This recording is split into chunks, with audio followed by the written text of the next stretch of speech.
السلام عليكم ورحمة الله وبركاته، ازيكم حبايب عاملين ايه؟ يا رب كلكم تكونوا بخير.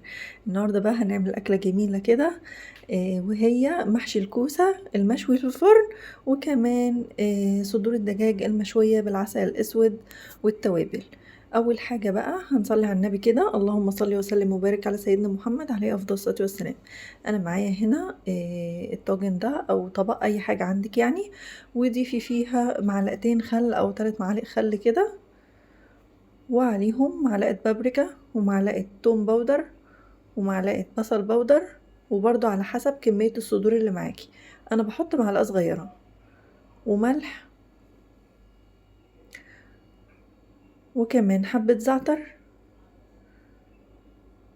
وحطيت هنا معلقتين عسل صغيرين كده، والفلفل الاسمر. قلبت كله مع بعضه كده لحد ما الخليط يبقى مع بعضه، التوابل بالخل بالعسل،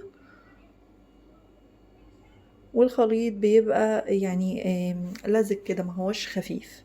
وبعد كده عندي هنا صدور الدجاج، وهتبلها بالتتبيلة الجميلة دي، واسيبها زي ساعة او ساعتين على حسب الوقت اللي عندك. وتعالوا بقى يلا نحضر المحشي السريع اللي هنحمر فيه بصلة ولا هنسبك فيه ولا هنعمل اي حاجة. انا بصراحة طبخت متأخر جدا وكنت مستعجلة، فغسلت الرز كده وخليته على جنب، يعني صفيته خالص وخليته على جنب، وضفت عليه البصلة اللي انا خرطتها دلوقتي. وبعد كده برضو غسلت الخضرة، الشبت والبقدونس والكزبرة، وصفيتهم برضو وخرطتهم خرط صغيرة كده، وضفتها على الرز والبصلة النية. البصلة مش هتبقى نية ولا حاجة في المحشي، هتبقى جميلة جدا وهتستوي، ما تقلقيش، ده محشي المستعجلين. عندك صلصة انتي عاملاها في الفريزر، انتي اللي عاملاها في البيت ضيفيها. ما عندكيش صلصة، انا بصراحة استخدمت الصلصة الجاهزة، لان ما كانش عندي وقت خالص ان انا اسبك ولا احمر بصلة ولا اي حاجة. يعتبر المحشي ده ني في ني. ضفت بقى 3 معالق ولا 4 معالق كده من الصلصة، وكمان الملح والفلفل والكمون والكزبرة الجافة،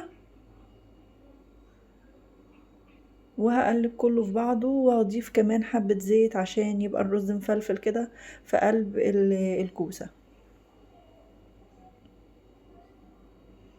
هقلب كده كويس، لو لقيتيه لسه يعني لونه ابيض زي ما هو، ضيفي كمان صلصة من اللي انتي مجهزاها في البيت او صلصة من الجاهزة زي ما تحبي. انا لو عندي صلصة مجهزاها في البيت طبعا كنت هستخدمها، هتبقى افيد طبعا، ما فيهاش مواد حافظة ولا اي حاجة، بس ما كانش متاح عندي بصراحة. هنا بقى انا قلبت اهو، دقت الملح بتاعه كان كويس جدا، وشايفين لون الرز جميل ازاي. هنا بقى هبدأ في ان انا احشي الكوسة، يعني خدت القلب بتاع الكوسة اللي انا مقوراه ده، وحطيت عليه معلقة او معلقتين من خلطة الرز، وكمان رشة ملح ورشة فلفل، وقلبتهم في بعض كده، وفردت الخليط ده في قلب الصينية. وبعد كده دي الكوسة بقى انا مقوراها اهي، ومنضفاها طبعا، وعاملاها كده بالمقورة شرايح من بره خطوط كده. وما تيجي تقوري الكوسة يعني ما تشيليش اللحم كتير، يعني سيبي فيها لحم على اساس ما تنشفش منك في الفرن. هنا بقى سرعت شوية عشان الحتة دي كانت طويلة يعني. هحشي بقى كمية الكوسة اللي معايا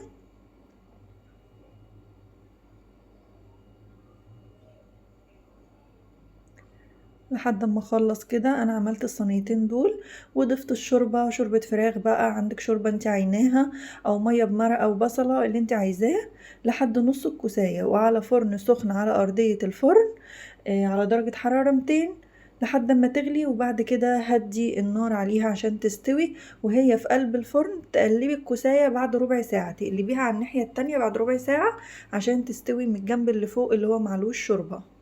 هنا بقى جبت مقلاية دهنتها حبة زيت صغيرين، كان هنا عدى زي ساعة كده على ما خلصت الكوسة تقويرها يعني وحشيتها. ونزلت بالفراخ كده، الصدور دي اخدت لون كده، اللون ده من العسل الاسود، بيبقى عامل لون الشوي كده كأنك شويها على الفحم. جميلة جدا، تكوني معلية النار في الاول تديلها صدمة، وبعد كده تهدي النار وتغطي عليها عشان تستوي، وكل شوية تفتحي عليها كده تقلبيها على الناحية التانية. وفي الصوص اللي بينزل منها ده برضو بيسويها، وبتبقى جميلة جدا جدا، طعمها خرافة بصراحة. برضو بشوفها كده وهغطي عليها، وبعد شوية برضو هفتح عشان اشوفها استوت. لو استوت خلاص واحمرت معايا من الجنب ده والجنب ده، وبقت لون الشواء كده اللي هو بتاع الشواية، طبعا هشيلها بقى من المقلاية واحط غيره. جربي صدور الدجاج بالطريقة دي بالعسل الاسود، جميلة جدا، يعني ما يتشبعش منها بصراحة. يعني احنا خلصناهم، يعني انا جايبة على قد افراد اسرتي، خلصناهم وبقينا عايزين تاني لان كان طعمها جميل جدا. خلصت بقى الكمية وطلعتهم خلاص. وهنا المحشي كان استوى، فتحت عليه الشواية بقى، اخد لون كده بسيط وطلعته رصيته زي ما حضرتك شايفة. ورصيت برضو الصدور الدجاج المشوية كده بالطريقة دي. انتي بقى بترصي بالذوق اللي يعجبك، يعني انا رصيت بالطريقة دي. وكمان هزينها بقى بالخضرة كده، الكزبرة، الخضرة اللي كانت يعني متبقية معايا. وابني حب يحط التاتش بتاعه قعد يزين معايا.